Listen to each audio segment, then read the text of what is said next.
Imagine एक world जहाँ vampires exist करते हैं, लेकिन ह्यूमंस को इसके बारे में बिल्कुल नहीं पता।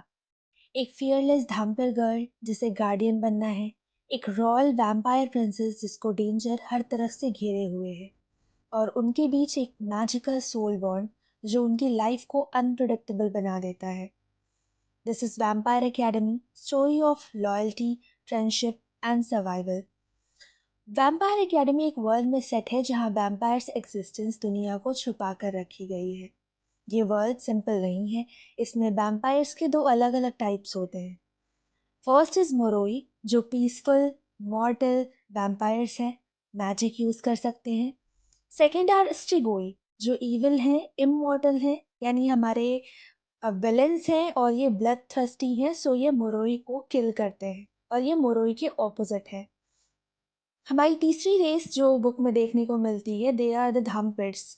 धामपिर्स half human half vampire warriors हैं, और ये मोरोई को प्रोटेक्ट करते हैं।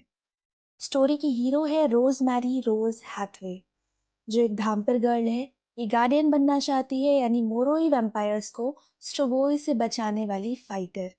और उसकी बेस्ट फ्रेंड है वैसिलिसा, यानी लीजा ड्रागोमेर। लेकिन लीजा सिर्फ एक नॉर्मल फ्रेंड नहीं है, वो रॉयल मोरोई प्रिंसेस है। लीजा के पास मिस्टीरियस पावर्स हैं। दोनों का कनेक्शन बहुत डीप है, ऑलमोस्ट सोल बॉन्ड जैसा। हाँ, सोल बॉन्ड। ये क्या है आपको आगे की कहानी में पता चलेगा। रोज एक बोल्ड फियरलेस टफ गर्ल है जो रूल्स तोड़ने में माहिर है। लीजा उसकी ऑपोजिट जेंटल और इमोशनल है। सीन 2 आता है जिसमें लीजा डिसअपियर हो जाती है। कहानी तब स्टार्ट होती है जब लीजा की मिस्टीरियसली डिसअपियर होने की वजह रोज को भी पता नहीं होती। वो नहीं जानती है कि लीजा कहाँ गायब हो गई। जब लीजा फाइनली वापस आती है तो कुछ बिल्कुल गलत होता है। रोज अपने इंस्टिंक्ट से लीजा को स्ट्रिगोई के अटैक से बचाती है, और दोनों आगे तक समहाउ स्ट्रिगोई के अटैक से बची रहती हैं। लेकिन इस अटैक का इफेक्ट वियर्ड था। लीजा ना तो अब डेड लगती है ना अलाइव लगती है। वो जैसे किसी सस्पेंडेड स्टेट में चली गई थी। स्कूल वाले देखकर समझ पाते हैं कुछ तो गड़बड़ है, और शायद इन दोनों ने कुछ ऐसा किया है जो नहीं होना चाहिए था, बट वो कुछ प्रूव नहीं कर पाते। नाउ सीन 3, सेंट व्लादिमीर्स एकेडमी, जहाँ पे लीजा एंड रोज दोनों स्टूडेंट्स हैं। ये एक स्पेशल स्कूल है जहाँ मोरोई और धामपर्स दोनों साथ में पढ़ते हैं। मोरोई यहाँ अपनी मैजिक और ट्रेडिशन सीखते हैं, जबकि धामपर्स यहाँ गार्डियंस की ट्रेनिंग लेते हैं। रोज का मिशन सिंपल है, लीजा को स्ट्रिगोई से प्रोटेक्ट करो और रोज को अपने फेवर में रखो। लेकिन रोज के लिए ये इजी नहीं है, क्योंकि स्कूल में हायरार्की, पॉलिटिक्स और डेंजरस सीक्रेट्स हैं, जिसकी वजह से उसे बार बार रूल्स को ब्रेक करना पड़ता है। नेक्स्ट सीन में हम देखते हैं लीजा के साथ जो हुआ था उसके बाद से उसकी एबिलिटीज अनस्टेबल हो जाती हैं। रोज का गट उसे बताने लगता है कि लीजा खुद को कंट्रोल नहीं कर पा रही है, और स्ट्रिगोई का ल्योर उस पर काम कर रहा है। यानी चांसेस है कि लीजा आगे चलकर स्ट्रिगोई बन जाएगी। लीजा की पावर्स में इंस्टेबिलिटी उन दोनों के रिलेशनशिप को भी इफेक्ट करती है। स्कूल स्टाफ कंफ्यूज्ड है और डायग्नोज नहीं कर पा रहा कि एग्जैक्टली लीजा को हो क्या रहा है। बुक की नेक्स्ट सीन में हमें इंट्रोड्यूस कराया जाता है डिमिट्री से, जो कि रोज का मेंटोर है। डिमिट्री बेलिकोव एक एक्सपीरियंस धम्पेर गार्डियन है जिसे रोज बहुत एडमायर करती है। डिमिट्री का एटीट्यूड स्ट्रिक्ट है और वो रोज को टफ डिसिप्लिन फाइटर बनाना चाहता है, लेकिन रोज रूल्स का ध्यान नहीं रखती। ये बात डिमिट्री को बिल्कुल पसंद नहीं है। डिमिट्री रोज के अंदर का टैलेंट देखता है, उसमें पोटेंशियल है, और कंट्रोल और डिसिप्लिन दोनों ही मिसिंग है। रोज ग्रेजुअली सीखने लगती है कि गार्डियन बनना सिर्फ फाइट नहीं है, स्ट्रैटेजी और पेशेंस भी बहुत ज़्यादा ज़रूरी है। नेक्स्ट सीन में हम देखते हैं जब स्कूल में ट्रेनिंग चल रही होती है, रोज और डिमिट्री के बीच में इमोशनल टेंशन बहुत बढ़ जाता है। रोज का एडमायरेशन रिस्पेक्ट में शिफ्ट हो रहा होता है, या शायद उससे भी ज़्यादा कुछ।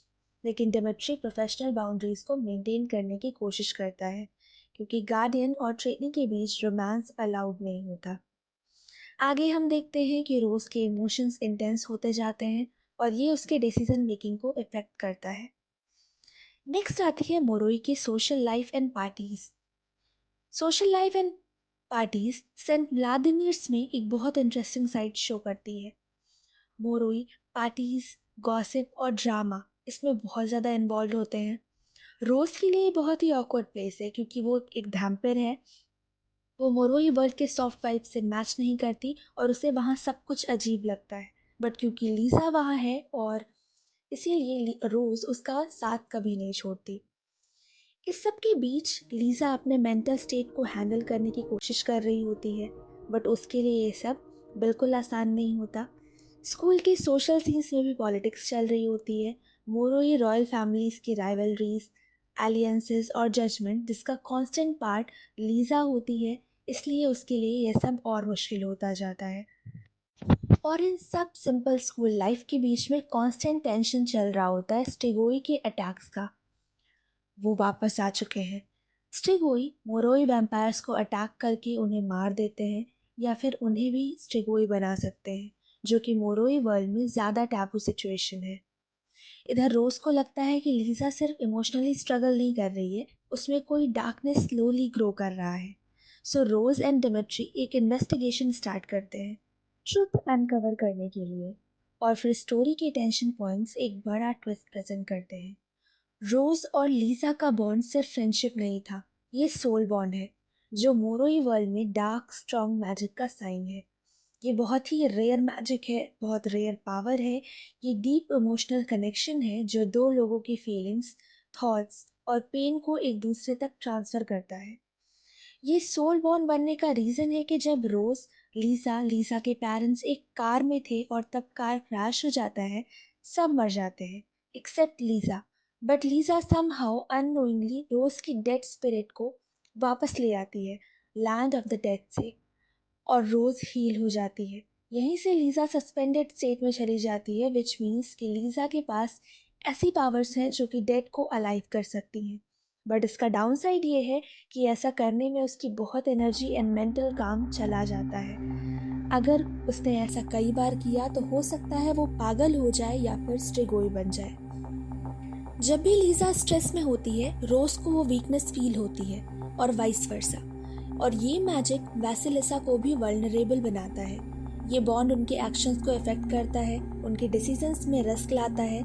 और अगर ये बात सबको पता चली तो लीजा और रोज दोनों की लाइफ्स खतरे में पड़ सकती हैं। बुक की एंडिंग बहुत इंटेंस है। स्ट्रिगोई का थ्रेट स्कूल की सेफ्टी को डायरेक्टली डैमेज पहुंचा रहा है। एक डेंजरस एनकाउंटर होता है जहां रोज और डिमिट्री फेस ऑफ करते हैं स्ट्रिगोई यानी ट्रू एविल के साथ। रोज रियलाइज करती है कि सिर्फ पावर नहीं, स्ट्रेटेजिक थिंकिंग और करेज की ज़रूरत है ताकि वो स्ट्रिगोई से अपनी लड़ाई लड़ सके। डिमिट्री के गाइडेंस में रोज अपने फियर्स फेस करती है और फाइट में अपना रोल सीरियसली एक्सेप्ट करती है। इसी बीच रोज और लीजा को ये भी पता चलता है कि लीजा को कोई नुकसान पहुंचाने की प्लानिंग कर रहा है। रोज अपनी क्विक थिंकिंग और कॉम्बैट स्किल्स के साथ टाइम पर रिएक्ट करती है और एक डेडली अटैक से अपनी बेस्ट फ्रेंड को फिर से बचा लेती है। बुक की एंडिंग कैथार्टिक नहीं बल्कि हैप्पी होती है। लीजा का सर्वाइवल अभी भी अनसर्टेन है बिकॉज वो अपनी मैजिकल एबिलिटीज़ को कैसे हैंडल करेगी ये अभी नहीं पता उसे। रोज का एटीट्यूड स्लाइटली शिफ्ट होता है, वो और ज़्यादा ट्रेनिंग और डिसिप्लिन सीख रही है। डिमिट्री और रोज के बीच में एक रिस्पेक्टफुल बॉन्ड बन जाता है और सबसे ज़्यादा इम्पॉर्टेंट, रोज रियलाइज़ करती है कि गार्डियन बनना फिजिकल स्ट्रेंथ नहीं है बल्कि लॉयल्टी, ट्रस्ट, पेशेंस और इमोशनल इंटेलिजेंस भी उतना ही इम्पॉर्टेंट है।